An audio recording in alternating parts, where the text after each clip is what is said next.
Welcome to Getting Started with Video Recording. Before we get started, here are some teaching and learning considerations for using video. And here's the outline for what we'll be doing today. So we'll be starting with an introduction, how to get started with video, some traditional setups, which is tools, devices, and software, where to record, pre-recording checks, such as physical and digital checks, post-recording information, and best practices and tips. So the typical recording process looks like where to record. You want to record in a quiet place with minimal noise in your environment. You'll be recording with synchronous or live tools like Zoom or Teams, or with screen capture software such as Camtasia asynchronously. You need a microphone, computer or device, proper cables, a webcam, software to record and edit. What to look for before, after, and during recording. You want to check your inputs, proof of recording, and where you'll be exporting to. And you can edit your video and audio in an NLE or digital audio workstation for just audio. Some accessible video looks like visually describing a figure, image, or chart, setting aside a specific time for questions, reading out the question before answering it, providing your written outline, and outlining your intended topics. Accessible screens may look like font sizes at about 12 plus point to increase legibility for visually impaired. Sans serif fonts, such as Arial, Modern Sans, GT America, or Gotham.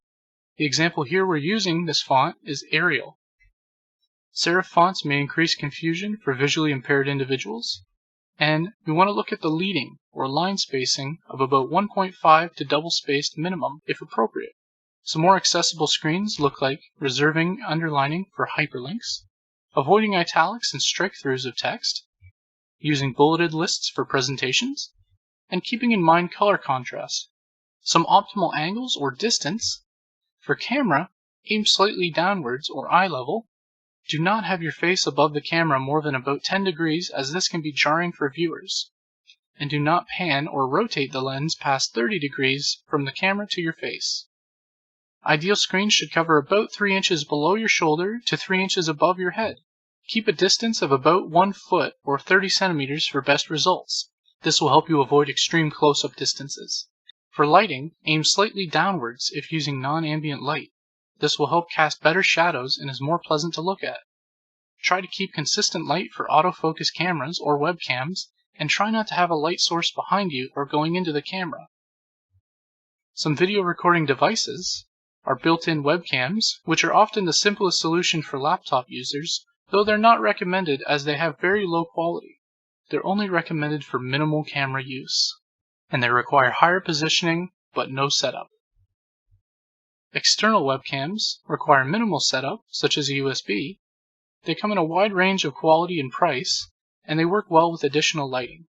They mount best with desktops, though can be used with laptops, and are made in many different styles. DSLR cameras, such as the one on the right, are digital single lens reflex cameras. They're the highest available quality at the highest price, though knowledge of DSLRs are recommended. Battery powered and mount required, and they are mobile and adaptable through interchangeable lenses. You may also consider using smartphones, which require a stable mount and may need to sync in post-production.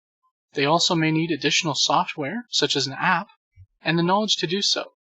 They're often high quality or decent quality when using the front camera, depending on the make and model. They're flexible, mobile, and cheap if previously owned.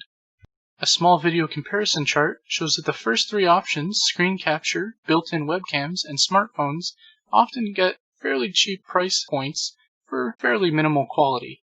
Going further, you can achieve fairly high quality at a medium price point with external webcams and high quality with a high price point with DSLRs. Some popular entry-level devices.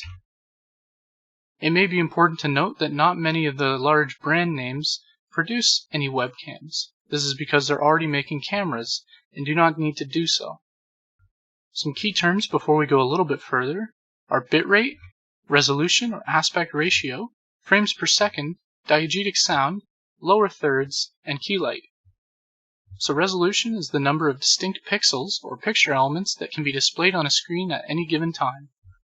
Terms like 720, 1080, and 4K all relate to their respective dimensions, and a 720 screen will have about 1280 by 720 pixels for a total of around 900,000 pixels. 720p is the baseline for high definition, though 1080p is the industry standard and has been for a while.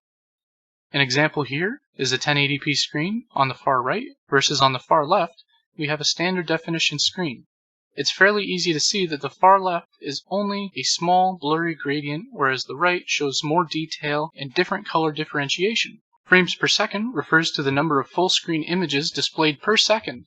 Webcams may lock these frames in order to avoid inconsistencies, though many webcams will not produce 1080p 60 fps without a bigger monetary investment. 30 fps is the most achievable for a stable video, though 12 fps is the minimum for eyes to capture motion. Bitrate refers to the size and quality of video you can produce. When exporting your video, a bitrate is the amount of data used at certain times. It's necessary for post-production, frame stability, and non-choppiness of videos. Variable bitrate chooses moments of higher motion and allocates more resources. Similarly, variable bitrate chooses moments of lower motion and allocates fewer resources in order to keep file sizes down. Constant bitrate always allocates the same amount but results in bigger files. 1080p is best set at a bitrate of about 12 megabytes per second and 720 at 7.5. The default on Premiere, however, is about 10. Lower third, which is more of a conceptual idea, refers to where text like subtitles, titles, and names should appear. It helps produce less informationally dense content to account for subtitles for visually impaired individuals. It helps prevent blocking helpful and accessible information, and most capturing software allows modular screen outputs, with a little bit of managing if you're using live software. Here we have something that's very common in still photography and film, is the golden ratio. At the bottom left, you see where most of the most pertinent information should be. Similarly, when you want to know where the text should be, if it's important, it should be around this point. An aspect ratio, which also keeps concerns for accessible screens, is simply the shape of your video, the width of a video image to its height. These are related, as 1080p is set at an aspect ratio of 16:9. It's useful to know for designing around different screen types and devices. Diegetic sound is sound that is present and identifiable in your video. It's achieved by having a real speaker visible, via webcam or otherwise. Unlike in this video, sound understandably comes from a recognizable source versus a screen. Cameraless audio may want to dictate additional information, and it may help in explaining visual cues and tone of voice. For key lighting, picture quality is directly affected by the light captured. Facing an open window will allow for ambient or natural light, and it creates a much softer picture, though it may need to be supplemented during dim hours such as nighttime. Ceiling lights illuminate more evenly, but may be harsher and create a rougher picture. And one very important thing to note is that low light may result in a grainy picture, despite using a high-quality camera. A typical recording process checklist may look like checking your microphone and camera are plugged in, opening your software, checking your active status, testing for sound and video, and recording. Some visuals for Windows 10 may look like checking your camera. In the example on the right, we can't identify a camera because there's no webcam plugged in. This would be the resulting image if you did find a camera plugged in. In something like Zoom, you may find settings such as video and audio, where you can modify each of these depending on your different needs. In the example on the left, I have an interface plugged in with my microphone, but on the example on the right, I'm not using a webcam for these purposes, so I don't have anything plugged in. I can still modify each setting, however. Some very important video recording techniques to consider would be that you test a short practice video, keep a structured video, declutter and organize your classroom, take sufficient pauses between major talking points. This is useful for editing as well as gaining your thoughts back, and making sure you leave time to check in with students if recording live. Some positioning for microphones would be similar for cameras, however in the example on the left, keeping everything level is generally a good idea, depending on the directionality of your mic as well as where your camera is placed.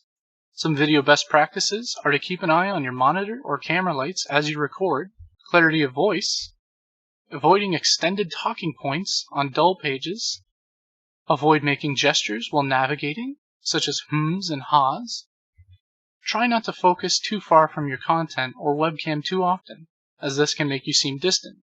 Record a sample to test your quality. Avoid coughing into the microphone or on camera. Record in as quiet a setting as possible. Record in sections if possible. This helps with editing as well as saving your files. And organizing your content. Streaming versus recording, or asynchronous versus synchronous methods. Quality when streaming is directly affected by internet speed and bandwidth.